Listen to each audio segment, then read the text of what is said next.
Mu karere ka Gicumbi rero kuri EAR Paruwazi Cathedrale Saint Paul Byumba kuri uyu wa gatatu tariki ya 27 Ugushyingo 2024 habereye umuhango wo gusezera kuri nyakwigendera Nyirandama Chantal uherutse kugwa mu mpanuka y'imodoka ya Coaster yerekezaga mu karere ka Musanze ubwo we na bagenzi be bari bitabiriye inama y'umuryango wa FPR Inkotanyi.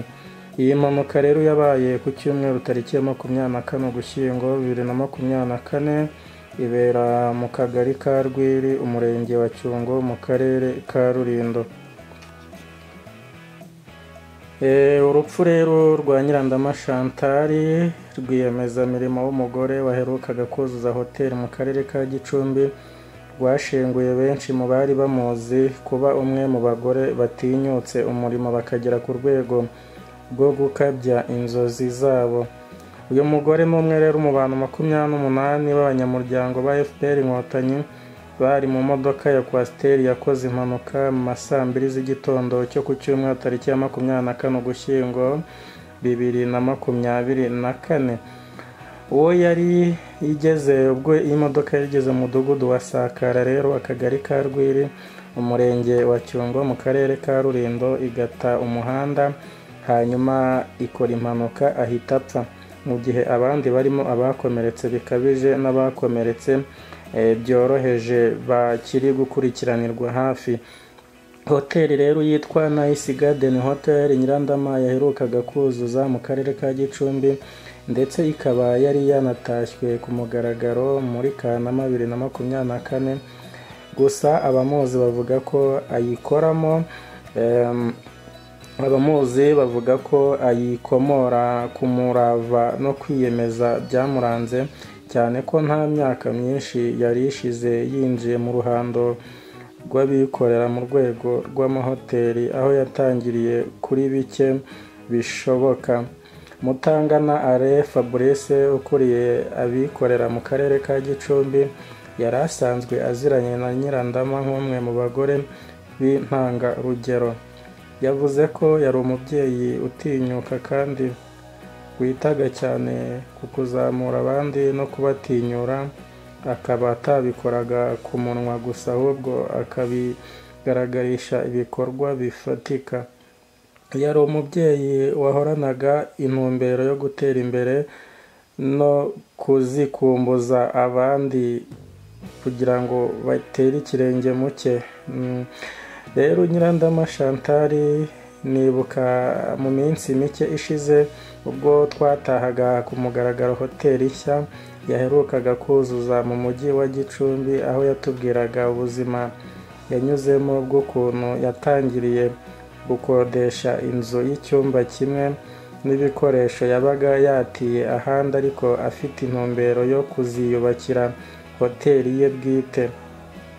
Yari wa muntu utaryamira ibitekerezo bye ngo abigundire ahubwo yabisakazaga mu bandi kandi agaharanira ko ibyifuzo bye n'ibitekerezo bye bibyara imbuto zigaragarira amaso kandi zifitiye abandi akamaro, ndetse hari n'ibihembo yagiye ahabwa ku bw'imikorere myiza no kubera abandi urugero mu rwego rw'abikorera. Imikorere ye yamurangaga ngo yatumaga nabo bakora mu rwego rumwe barushaho kumugirira icyizere, ndetse yari n'umwe mu bayobora urwego rw'amahoteli muri aka karere kandi ngo inkunga yaba y'ibitekerezo no mu buryo bw'amaboko byakunze kumuranga ngo ni benshi byagiye bigirira akamaro barimo n'abakozi babarirwa muri 40. Yari yarahaye akazi gahoraho muri iyi hoteli n'ahandi yari afite amashami muri Gicumbi, Gakenke, Rulindo utabariyemo n'andi bakora nk'abanyakabyizi.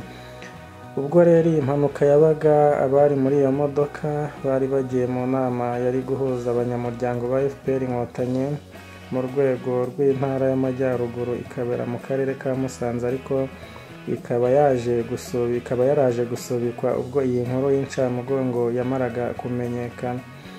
uretse Nyirandama wahitanywe nayo ngo mu bayikomerekeyemo harimo n'abandi bikorera ndetse n'abakora mu zindi nzego basanzwe ari abanyamuryango ba FPR Inkotanyi bahise bajyanwa kuvurirwa mu bitaro birimo ibya Byumba, ibya Kinihira ndetse n'ibya CHK. Nyakwigendera rero yari umubyeyi w'indashyikirwa, yari umubyeyi ubera abandi urugero, yari umubyeyi uharanira kwiteza imbere cyane ko yanabigaragaje. Kuzuza hoteli bavandimwe si ikintu cyoroshye. Si ibyo gusa, yagiye ahabwa ibihembo bitandukanye, akaba yari intangarugero muri kariya karere. Nyakwigendera rero reka tumwifurize iruhuko ridashira, imiryango ye ndetse n'abamukomokaho kandi bakomeze kwihangana. Tunasaba rwose inzego z'akarere gukomeza kuba hafi umuryango we, kuko biteye agahinda kandi ni ukuri birashenguye cyane.